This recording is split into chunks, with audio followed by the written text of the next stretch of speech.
Do you want to make a forever Zone Wars map just like this? Watch to the end to find out how. First, selecting the right island. For this forever Zone Wars map, I think the Meadow Island is the best map for this, so select this map, then load in. Once you've gotten to the map, I'll show you how to make the spawning process first. First, get the Skydive volume device and place it kind of high up in the sky, so players won't be able to easily build up and reach it. Then, have these settings in the Skydive volume device. Zone width, 100. Zone depth, 3.5 tiles. Zone height, 4. Push force, -1. Player Skydive FX, off. Next, place a player spawner in the bottom half of the Skydive volume device and just change the setting in the player spawner, visible in game, to off. Next, get the prop mover device and position it so it's in the back of the player spawner, and then rotate it so it's facing one way. But also make sure the player spawner is green. If it is, that's how you know these devices are connected. Then copy these settings in the prop mover. Distance, how long you want the map/zone to be. Speed, whatever you want, mine is 2.75 meters a second, but I would recommend it a bit slower. On AI collision behavior, continue. AI damage on collision, 0.0. On player collision behavior, continue. Player damage on collision, 0.0. This is very important. On prop collision behavior, continue. Prop damage on collision, 0.0. Then delay from start, 5. That's how you make the spawning system. And next, how to make the storm that goes forever down the whole map. All you need is a basic storm controller device. So grab this device and then place it down and copy these settings. Initial radius, how big you want the safe circle of the storm that players are standing in to be. I think 40 to 50 is best. Final radius, same as your initial radius. Wait time, 5 seconds. Resize time, how long you want the round to last, aka how long it takes for the storm to get to the end of its movement. Damage level, whatever you want, mine is 10%, but I would recommend having it from somewhere to 7 to 15%. Minimum move distance, how far the zone goes. This is the movement I was talking about, but this setting should also be the exact same as this distance setting in your prop mover. Then maximum move distance, same as your minimum move distance. Then to stop the round, if a player hasn't got enough kills to end the round by the time the storm ends, place the end game device down and change what to end setting to end round. Then in functions, put activate when receiving from basic storm controller on phase ended. Then for the player spawners and the prop movers, select both of these devices and copy them for the amount of players you want to have in your map. For example, mine's a 16 player map, so I have 16 of these spawners and prop movers connected to each other. Now I would recommend placing these devices at one end of the island and having them facing the opposite direction so your map is decently long. Next, how to add terrain and buildings for the map. First, how to do the terrain and buildings, then after that, how to make killstreaks. For the terrain and things like hills, go into galleries and then search for the grey cliff grass gallery.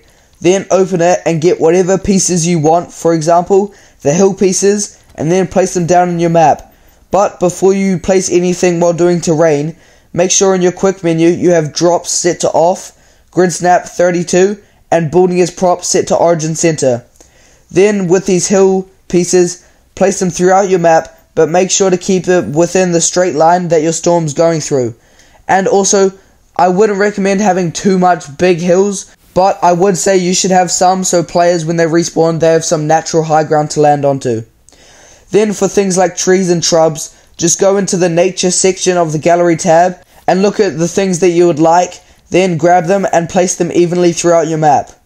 This was just a short tutorial on how to add terrain, but if you want an in-depth tutorial on how to do it, press the video on the top right of your screen now. Then for the buildings, I would recommend going into prefabs and grabbing some small buildings, not too big to overpower all the room in the zone, and also it's just a little bit of cover every now and then throughout the map, not all the way throughout the map so players be having to run through buildings the whole time. Next, how to add killstreaks, then how to add random loadouts for each player every time they spawn. First, grab a tracker and place it down anywhere in your map. In all options, change stat to track, eliminations, target value, how much kills you want a player to get for their killstreak, I'm setting mine to 3, starting value 0, sharing, individual, when target is reached, complete tracker. Now, if you want the progress of the player for their killstreak to show on their screen, put show on HUD to both, then tracker title to Killstreak, and tracker description to progress or something like that. But if you don't want anything to show, just put show on HUD to no. Then the last setting for this is tracker completion ceremony no. That's all the important settings for the tracker, but if you want to be more precise on what players need to use to eliminate people, you can use the weapon category setting or even the headshot only setting to only count when players get a kill with a headshot. Next, place down an item granter next to your tracker and drop the item that you want the player to get once they reach the kill streak into it. Then go to all options and copy these settings. Receiving players, triggering player, on grant action keep all, grant all items, grant condition always, drop items at player location. This is up to you. If you want the item to be automatically put into the player's inventory, put if inventory full, but if you want it to be always dropped on the floor in front of them, put always. Then ownership of dropped item all. That's the settings for item granter, and once you've copied them, scroll over to the functions tab and put grant item when receiving from tracker on complete. Then to make the progress of the kill streak reset when a player dies, place down a elimination manager, and the only setting you need to change is valid on self-elimination to yes. Then scroll over to events and put on eliminated send event to tracker, reset progress. For some reason in the elimination manager, when you put on eliminated send event to the tracker to assign it to the player once they respawn, it gives you the kill streak reward on every kill they get once they've got the kill streak amount. So to fix it, go to your player spawner device and in events put on player spawned send event to tracker assign. If you want to make multiple kill streaks, just copy this process again, but change the target value in the tracker to a higher value, and then obviously change the item that's in the item granter. Now, if you want to show on screen when a player gets a kill streak, place down a HUD message device. In all options, put message, whatever your kill streak is, or your choice, whatever, but mine is going to be 3 kill streak. Message recipient, triggering player, show for duration, timed, display time, your choice, -5 seconds, play sound, none, placement, bottom center, or this is up to you, but I just think bottom center looks the best. You can also change the size and the color of the text if you want to though. Then go to functions and put show when receiving from tracker on complete. To end the round, for example, when someone gets 10 kills. Change the target value in the tracker to a higher value. Place the end game device down and change what to end setting to end round. Then in functions put activate when receiving from tracker on complete. Next, how to add random loadouts for each player every time they spawn. But first, if this video has helped you so far, please like, subscribe, and comment for what tutorials you want next. First, go to all options on your item granter, and then put on grant action, keep all, cycle behavior wrap, and drop items at player location never. Then copy this item granter 5 times, and put what gun you want, or what gun or item you want in each slot, in each separate 5 item granters. Next, place a trigger and go to all options. Put visible in game off, trigger by player off, trigger by vehicles off, trigger by sequences off, trigger by water off, times can trigger 1, and then trigger VFX and SFX off. Next, go to your events and put on triggered send event to all 5 item granters, cycle to random item.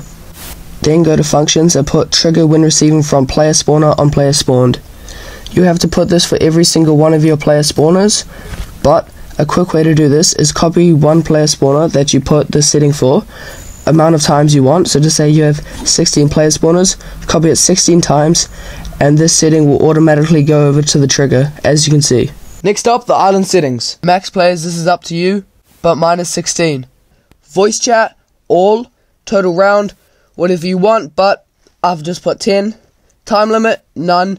Win condition, most round wins. Game start countdown, off. Time of day, 4 PM. Starting shields, 100%. Max shields, 100. Infinite ammo, off. Infinite resources, off. Eliminated players' items, drop. Full damage, on. Glider redeploy, off. Building can destroy environment, off. Environment damage, playable only. 4-star and max players, on. Spawn limit, infinite. Join in progress, spawn. Health granted on elimination, 200. Always show nameplates, no. Infinite mats, on. Infinite consumables, on. Infinite ammo, on. And that's how you make Forever Zone Wars map Fortnite Creative. If this video helped, press the playlist on screen now to see other full map tutorials.